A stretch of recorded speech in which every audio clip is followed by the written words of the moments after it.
नमस्कार, जय हिंद, वंदे मातरम। स्वागत है आपका हमारे YouTube चैनल पर।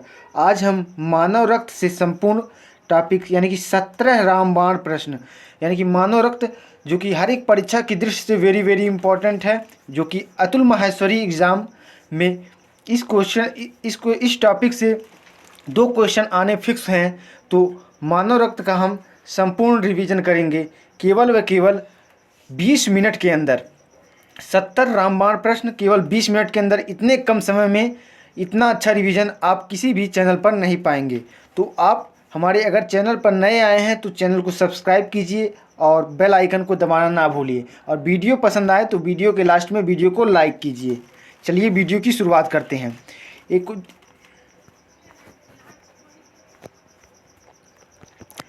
पहला क्वेश्चन है, निद्रा के दौरान मनुष्य का रक्तचाप निद्रा के दौरान घटता है। अगला है, मानव रुधिर में कोलेस्ट्रॉल का सामान्य स्तर 180 से 200 mg होता है। अगला है, रक्तदाब मापने के लिए प्रयुक्त उपकरण को क्या कहते हैं? तो रक्तदाब मापने के लिए प्रयुक्त उपकरण को स्फिग्नोमीटर कहते हैं।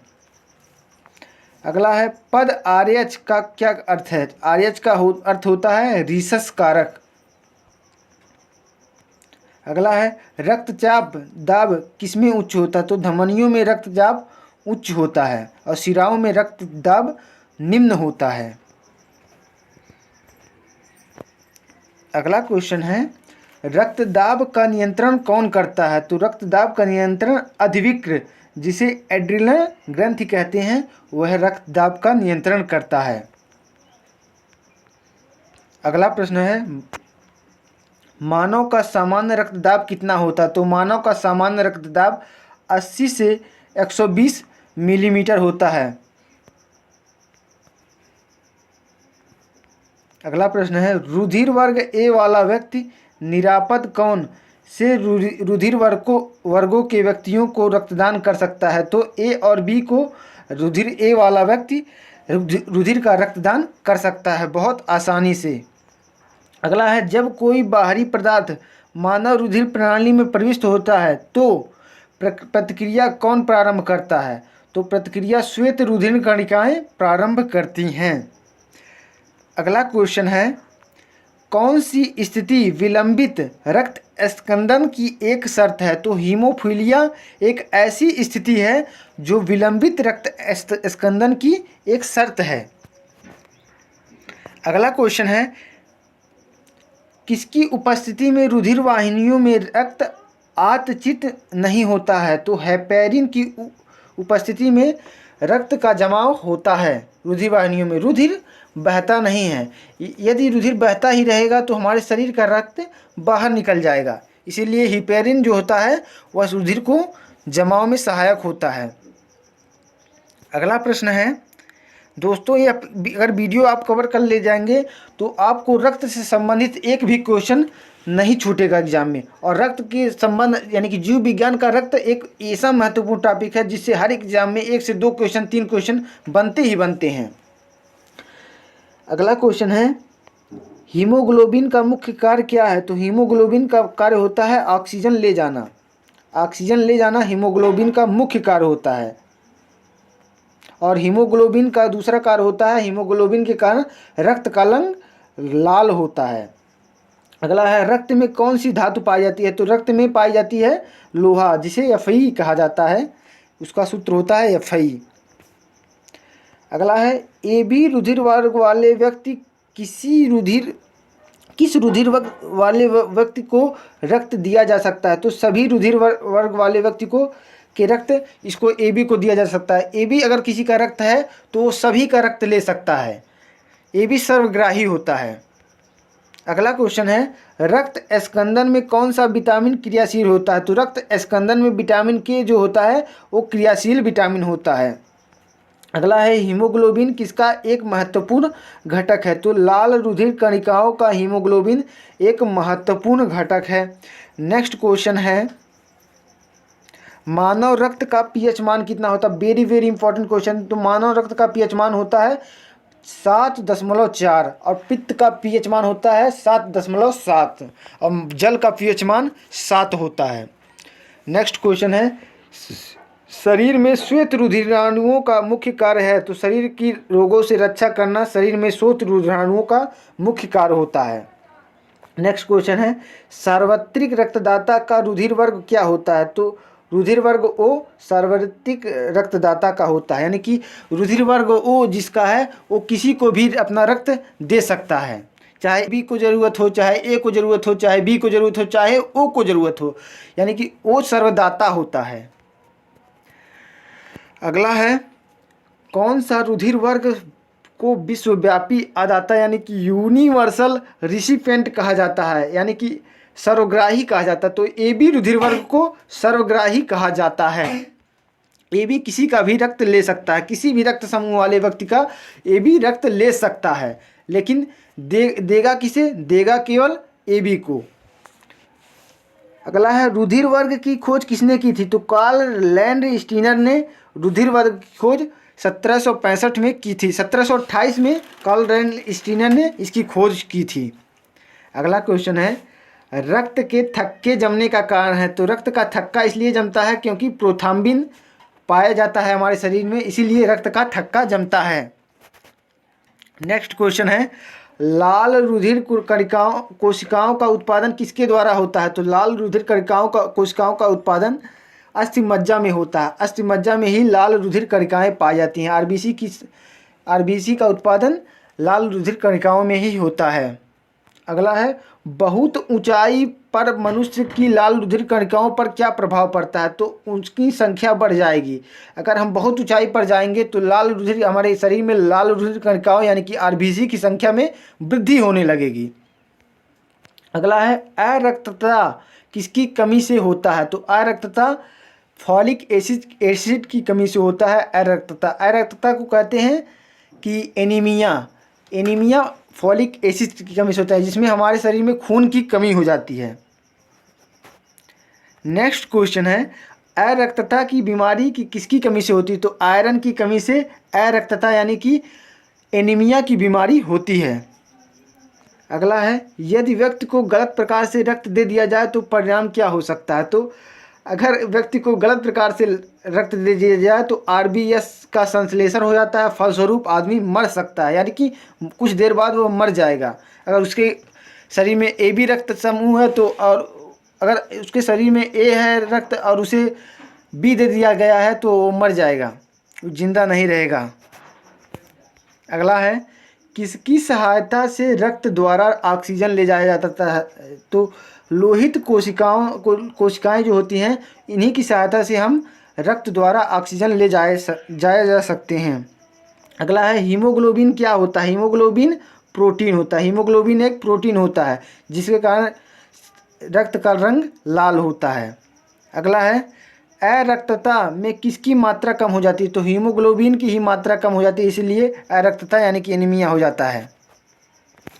अगला है, रुधिर के किस कण को हमारे शरीर की रक्षक कोशिका कहा जाता है। तो श्वेत रुधिर कणिका यानी कि श्वेत रुधिराणु यानी कि WBC के कारण हमारे शरीर में रक्षक को WBC को ही हमारे शरीर को की रक्षक कोशिका कहा जाता है। रोग प्रतिरोधक क्षमता को WBC ही नियंत्रित करती है। और WBC का कार्यकाल मतलब यहाँ जीवित कितने दिन तक रहती है। तो 2 से 4 दिन तक WBC का कार्यकाल होता है। अगला है, यदि किसी व्यक्ति की रुधिर वाहिकाओं की त्रिज्या कम हो जाए तो उसका रक्तदाब बढ़ जाएगा।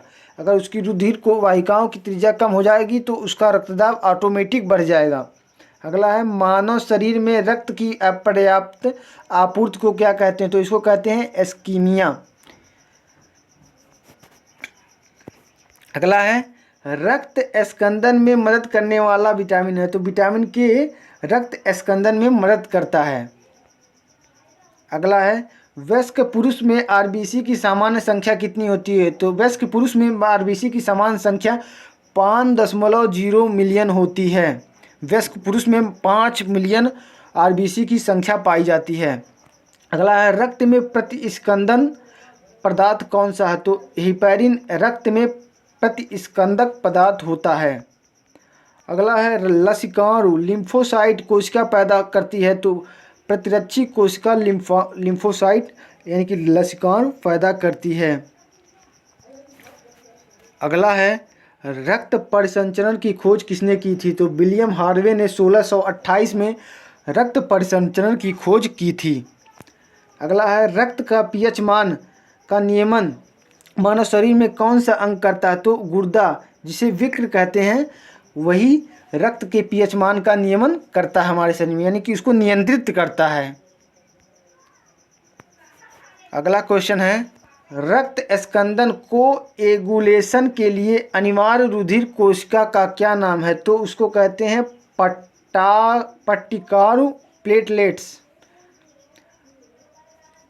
अगला है रक्त कणिका लसिका कोशिकाओं का मुख्य कार्य क्या होता है, तो रोग प्रतिरोधन करना उनका मुख्य कार्य होता है। अगला है ऐसे युगल जिसका वर्ग ए और बी है, बच्चों में कौन सा रुधिर वर्ग पाया जाता है, तो उसमें ए बी और ओ ये चारों रुधिर वर्ग पाए जाएंगे।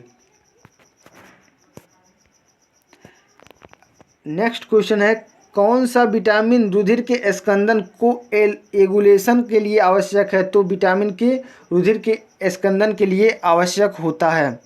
अगला है मानव शरीर का सामान्य रक्त शुगर स्तर कितना होता है, तो 120 से 150 मिलीग्राम प्रति डेसीलीटर मानव शरीर का रक्त शुगर स्तर होता है। नेक्स्ट क्वेश्चन है स्वस्थ मनुष्य की सामान्य रक्त शर्करा उपवास में सीमा mgdl में क्या होती है, तो इसकी होती है 70 से 100। अगला क्वेश्चन है सामान्य व्यक्ति के शरीर में खून की औसत मात्रा कितनी होती है, तो सामान्य व्यक्ति के शरीर में 5 से 6 लीटर खून पाया जाता है।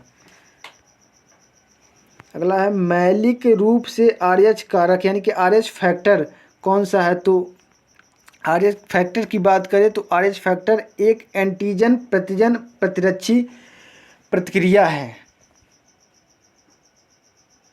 अगला क्वेश्चन है लाल रक्त कोशिकाओं का औसत जीवन काल लगभग कितने समय तक का होता है, तो 100 से 120 दिन तक का लाल रक्त यानी कि RBC कोशिकाओं का जीवन काल होता है। नेक्स्ट क्वेश्चन है RBC का कब्रिस्तान किसे कहा जाता है, very very most important question है कि RBC का कब्रिस्तान किसे कहा जाता है, तो प्लीहा को RBC का कब्रिस्तान कहा जाता है। नेक्स्ट क्वेश्चन है रक्त में पाए जाने वाली शर्करा अधिकांशतः किस रूप में मौजूद होती है, तो ग्लूकोज के रूप में रक्त में पाई जाने वाली शर्करा मौजूद होती है। अगला प्रश्न है हीमोग्लोबिन किसका महत्वपूर्ण घटक है, तो लाल रुधिर कणिकाओं का हीमोग्लोबिन महत्वपूर्ण घटक होता है। नेक्स्ट क्वेश्चन है सर्वग्राही कौन से रुधिर वर्ग का होता है, तो AB सर्वग्राही होता है और O सर्वदाता होता है। अगला क्वेश्चन है वयस्क पुरुष में RBC की संख्या कितनी होती है, तो 5 मिलियन वयस्क पुरुष में RBC की संख्या होती है। अगला है प्रतिजन क्या होता है, तो प्रतिरक्षी निर्माण के लिए उद्दीपन को ही प्रतिजन कहा जाता है। अगला है मामूली कट जाने पर फिटकरी रक्तस्राव को रोक देती है, इसका क्या कारण होता है, तो स्कंदन इसका प्रमुख कारण होता है। स्कंदन के कारण ही फिटकरी रक्तस्राव को रोक देती है। अगला सवाल है रक्त का AB वर्ग वाला व्यक्ति ऐसे व्यक्ति को रक्तदान कर सकता है जिसका रक्त हो, तो रक्त AB वाला व्यक्ति AB को ही रक्तदान कर सकता है और किसी को अपना रक्त नहीं दे सकता, यानी कि वह किसी को अपना रक्त नहीं दे सकता, यानी कि AB वाला AB को ही दे सकता है और सभी से ले सकता है।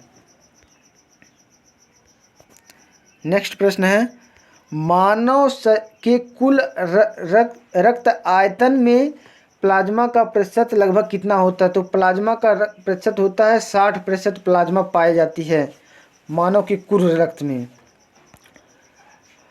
और कहा है कि रक्त में ऑक्सीजन ले जाने वाला प्रोटीन कौन सा होता है, तो हीमोग्लोबिन रक्त में ऑक्सीजन ले जाने वाला प्रोटीन होता है। नेक्स्ट प्रश्न है रुधिर स्कंदन किस प्रोटीन के कारण होता है? तो फाइब्रिनोजन के कारण रुधिर का स्कंदन होता है। नेक्स्ट प्रश्न है किनकी भित्तियों पर रक्त द्वारा डाले गए दबाव को रक्तदाब कहा जाता है? तो धमनियों की भित्तियों पर रक्त द्वारा डाले गए दबाव को ही रक्तदाब कहा जाता है। नेक्स्ट प्रश्न है हीमोग्लोबिन में मुख्यतः कौन सा तत्व मौजूद होता है? तो हीमोग्लोबिन में लौह तत्व मौजूद होता है, यानी कि लोहा या फिर फेरस, इसी को फेरस भी कहते हैं, यही मौजूद होता है हीमोग्लोबिन में। अगला क्वेश्चन है स्फिग्नोमीटर नामक उपकरण किसको मापने के लिए प्रयोग किया जाता है? तो ये रक्तदाब को मापने के लिए स्फिग्नोमीटर का प्रयोग किया जाता है। नेक्स्ट क्वेश्चन है सबसे छोटी रुधिर कोशिका क्या होती है? तो कोशिका सबसे छोटी रुधिर वाहिका होती है। नेक्स्ट क्वेश्चन है मानव रक्त प्लाज्मा में प्रायः पानी का प्रतिशत मात्रा कितनी भिन्नता होती है? तो 80 से 82 पानी की प्रतिशत मात्रा में भिन्नता होती है, 80 से 82% होती है। नेक्स्ट प्रश्न है उच्च पर्वतीय प्रदेशों में नाक से रक्तस्राव क्यों होने लगता है? तो उच्च पर्वतीय प्रदेशों में इसलिए नाक से रक्तस्राव होने लगता है तो क्योंकि कोशिकाओं में रक्त का दबाव बाहरी दबाव में अधिक हो जाता है, फलस्वरूप हमारे नाक से खून बहने लगता है। नेक्स्ट क्वेश्चन है कणिकाओं कॉर्पसल्स के बिना रक्त के तरल अंश को क्या कहते हैं? तो रक्त के तरल अंश को प्लाज्मा कहा जाता है। नेक्स्ट प्रश्न है रक्त के अध्ययन को क्या कहते हैं? तो रक्त के अध्ययन को हीमेटोलॉजी कहा जाता है। नेक्स्ट क्वेश्चन है रेड ब्लड सेल्स के निर्माण में की प्रक्रिया क्या कहलाती है? तो रेड ब्लड सेल्स के निर्माण की प्रक्रिया को एरिथ्रोयोसिस कहा जाता है। एरिथ्रोसिस इसकी प्रक्रिया को कहा जाता है। नेक्स्ट प्रश्न है थ्रोम्बोसाइट की मानव शरीर में सामान्य सीमा क्या है? तो रक्त बिंबाणुओं को मनुष्य, इसलिए थ्रोम्बोसाइट की सामान्य सीमा रक्त बिंबाणुओं को होती है। नेक्स्ट प्रश्न देखते हैं मनुष्यों के रक्त में भिन्नता का मुख्य कारण क्या है? तो एंटीजन मनुष्यों के रक्त में भिन्नता का कारण होता है। नेक्स्ट क्वेश्चन है रक्त होता है, रक्त एक लिक्विड कनेक्टिंग टिश्यू यानी कि तरल संयोजी ऊतक है रक्त। अगला है हीमोग्लोबिन क्या है? हीमोग्लोबिन मानव रक्त में पाया जाने वाला पदार्थ होता है, उसी को हीमोग्लोबिन कहते हैं। अगला है शरीर में हीमोग्लोबिन का कार्य होता है ऑक्सीजन का परिवहन करना। नेक्स्ट क्वेश्चन है किस प्राणी को जीवद्रव्य में हीमोग्लोबिन का विलय हो जाता है? तो केंचुआ के जीवद्रव्य में हीमोग्लोबिन का विलय हो जाता है। नेक्स्ट प्रश्न है रक्त में लाल रंग किसके कारण होता है? तो हीमोग्लोबिन के कारण रक्त में लाल रंग, रक्त का रंग लाल होता है। नेक्स्ट प्रश्न है लाल रक्त कोशिकाओं आरबीसी का रक्त रंग होता है, तो लाल रक्त कोशिकाओं आरबीसी का रंग हीमोग्लोबिन के कारण लाल होता है। नेक्स्ट प्रश्न है रक्त शरीर में क्या कार्य करता है? रक्त शरीर में सारे शरीर में ऑक्सीजन पहुंचाता है। नेक्स्ट प्रश्न मनुष्य का औसत रक्तचाप होता है, मनुष्य का औसत रक्तचाप 120 से 80 डायस्टोलिक होता है। अगला क्वेश्चन है यानी कि लास्ट क्वेश्चन है स्वस्थ मनुष्य का रक्तचाप सिस्टोलिक व डायस्टोलिक होता है। तो सिस्टोलिक में स्वस्थ मनुष्य का सिस्टोलिक होता है 120 मिलीमीटर और डायस्टोलिक होता है 80 मिलीमीटर।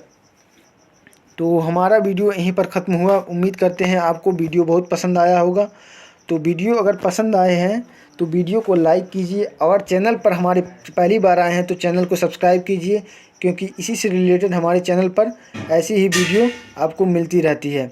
तो उम्मीद है आपको वीडियो बहुत पसंद आया होगा। तो मिलते हैं नेक्स्ट वीडियो में, तब तक के लिए जय हिंद, जय भारत। Thanks for watching.